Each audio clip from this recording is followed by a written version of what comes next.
నమస్తే, welcome to our channel. ప్రస్తుతం మనతో సీనియర్ జర్నలిస్ట్ దుర్గా కుమార్ గారు ఉన్నారు. మాట్లాడే ప్రయత్నం చేద్దాం. నమస్తే అండి. నమస్తే త్రినాథ్, మన వానర్ వీక్షకులు కూడా. అయితే గత జగన్ గారి ప్రభుత్వంలో జరిగిన ఈ యొక్క లిక్కర్ స్కామ్స్ సంబంధించి ఒక భారీ ఒక సంచలన విషయాలు అయితే బయటకు వచ్చాయి. కుబేరునే తలదన్నే కుంభకోణం అని చెప్తున్నారు. ఎలా చూస్తారు దీన్ని? ఇప్పుడు మీరు అన్నట్టు ఈ కుంభకోణం, మద్యం కుంభకోణం అనేది గత ఎన్నికల్లో ప్రధానమంత్రి మోడీ గారు వచ్చినప్పుడు కూడా ఒక జాతీయ స్థాయి కుంభకోణం అని చెప్పాడు.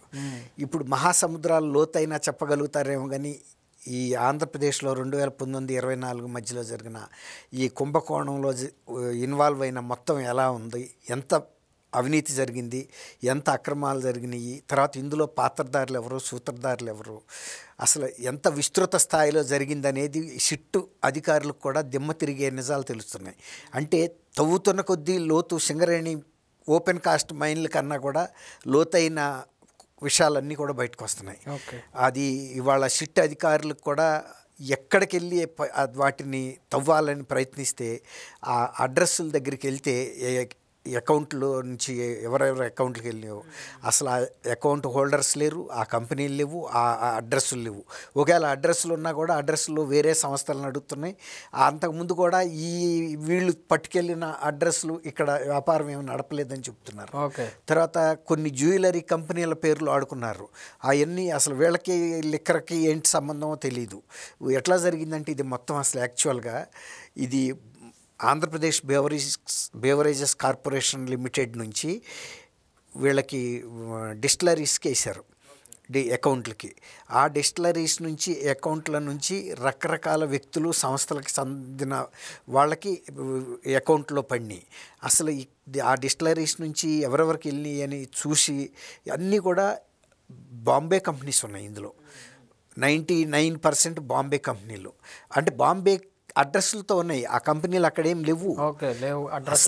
అసలు ఆ కంపెనీలే లేవు. వాళ్ళు సృష్టించారు, నామమాత్రపు కంపెనీలను సృష్టించి మళ్ళీ ఆ కంపెనీల నుంచి వేరే అకౌంట్లలోకి పంపించారు.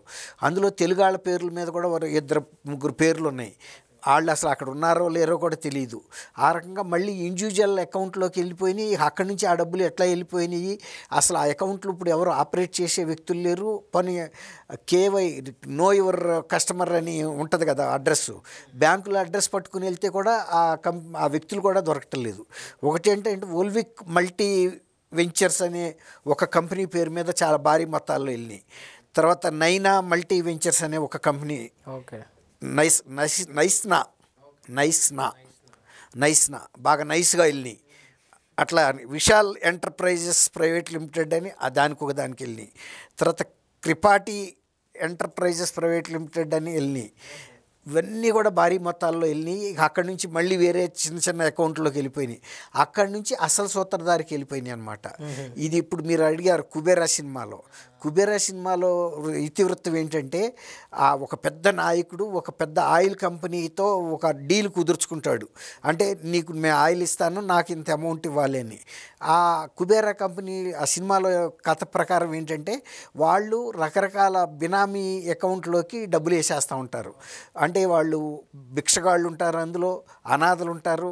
అసలు వ్యక్తులు లేని వ్యక్తులు సృష్టించి ఆ వ్యక్తుల పేర్ల మీద అకౌంట్లు తెరిచి ఆ అకౌంట్లో వేస్తారు. ఆ అకౌంట్లో నుంచి ఈ మెయిన్ సూత్రధారికి వెళ్ళిపోతాయి.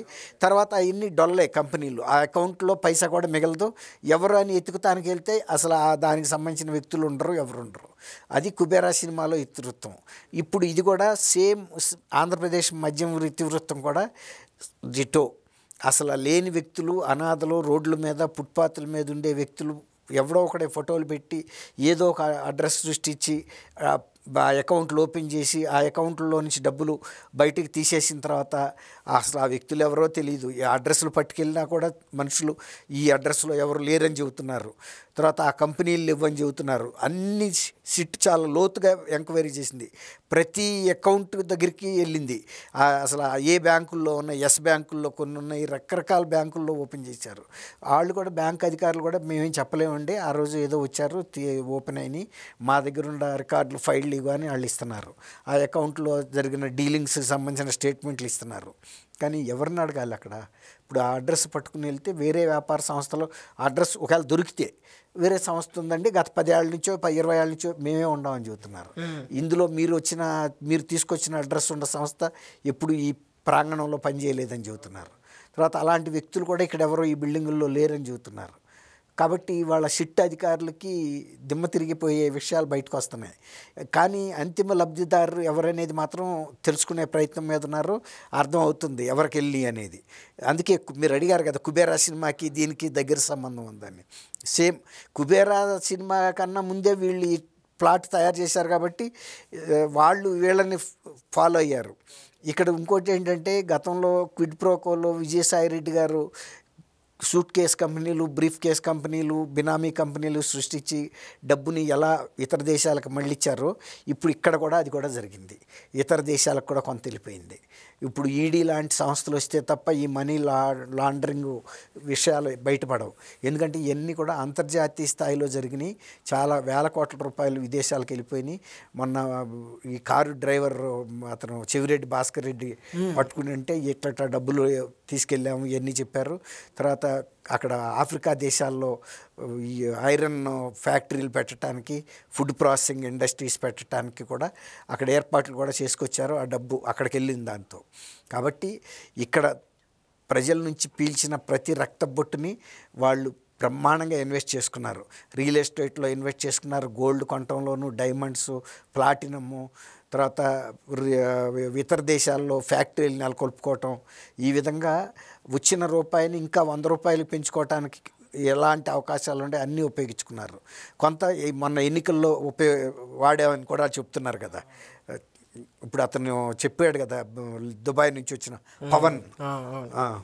కాబట్టి ఇంకొక ప్రయత్నం ఏంటంటే పెట్టుబడి మొన్న ఎన్నికల్లో ఉపయోగించి ఇంకొకసారి అధికారంలో రావడానికి కూడా తీవ్ర ప్రయత్నం చేశారు. ఏ డబ్బు ప్రజల నుంచి అయితే డబ్బు పిండారో ఆ డబ్బునే మళ్ళీ ఇక్కడ ఇన్వెస్ట్మెంట్ చేయడానికి ప్రయత్నించారు. అది సక్సెస్ అంతా పూర్తిగా కూడా డబ్బులు ఇక్కడ వాళ్ళ. ఎందుకంటే వాళ్ళకి తెలుసు ఒకవేళ ఇక్కడ గెలవకపోయినా మళ్ళీ మన డబ్బులు పోతాయని ఎక్కడెక్కడ ఇన్వెస్ట్ చేయాలో. ఈ పోయినాయి అసలు ఇన్వెస్ట్మెంట్ల మీద పెట్టి రూపాయికి 100 రెట్లు పెరిగే పెట్టుబడులు పెట్టుకున్నారు. అందుకే ఇవాళ వైఎస్ఆర్సీపీ నాయకులు ఇంత గట్టిగా ఉన్నారు. ప్రతి చిన్న విషయానికి సుప్రీంకోర్టులకు వెళ్తున్నారు, ముందస్తు బెయిల్కి కోట్ల రూపాయలు ఖర్చు పెడుతున్నారు, వచ్చినా రాపోయినా. అంటే డబ్బు వాళ్ళ లెక్కలేదు. అది పరిస్థితి. అందుకే రేపు 29లో నేనే ముఖ్యమంత్రిని వాళ్ళ ప్రకటిస్తున్నాడంటే ఆ మద్యం డబ్బు మదం అంత పవర్ చూపిస్తుంది జగన్మోహన్ రెడ్డి. ఈసారి ఇంకా గుప్పిస్తాము, ఇంకెక్కడికి పోద్ది, 175కి 175 గెలుస్తాం, నేనే ముఖ్యమంత్రిని ఇవాళే డిక్లేర్ చేయగలుగుతున్నాడంటే మరి ప్రజాస్వామ్యం అని చెబుతూనే ప్రజల అభిమానం ఉంటే గెలవటం వేరు. మేము ప్రజల అభిమానం పొంది గెలుస్తామని అంటలా, ప్రజల్ని రఫాలు ఆడిస్తాము, మళ్ళీ నేను ముఖ్యమంత్రిని అవుతానంటున్నాడు. అంటే ఈవీఎంలు మేము చూసుకుంటాం, మా పిన్నెల్లి రామకృష్ణారెడ్డి లాగా ఈవీఎంలు మేనేజ్ చేసేస్తాము, వీళ్ళు వెళ్ళే రాక అక్కడేమీ ఉండదు, అప్పటికే మా వాళ్ళు వెళ్ళి నొక్కాల్సిన బటన్లు అన్నీ నొక్కేస్తారు. ఈ జనం నొక్కే బటన్స్ ఉండవు.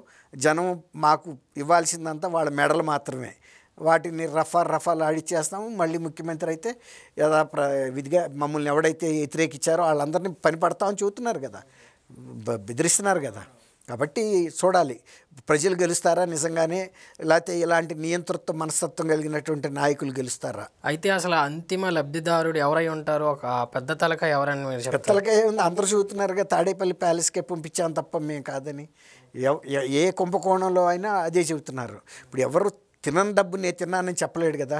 నేను తింటే ఈ 2000 కోట్లు తిన్నాను, 3000 కోట్లు తిన్నాము మేము, మిగిలిందంతా మేము ప్యాలెస్కి చేరటానికే పంపించాను తప్ప మాదేం లేదని చెబుతున్నారు. ఎవరు చెప్పినా మైన్స్లో దొరికిన దొంగలు అదే చెబుతున్నారు, మద్యంలో దొరికిన దొంగలు అదే చెబుతున్నారు.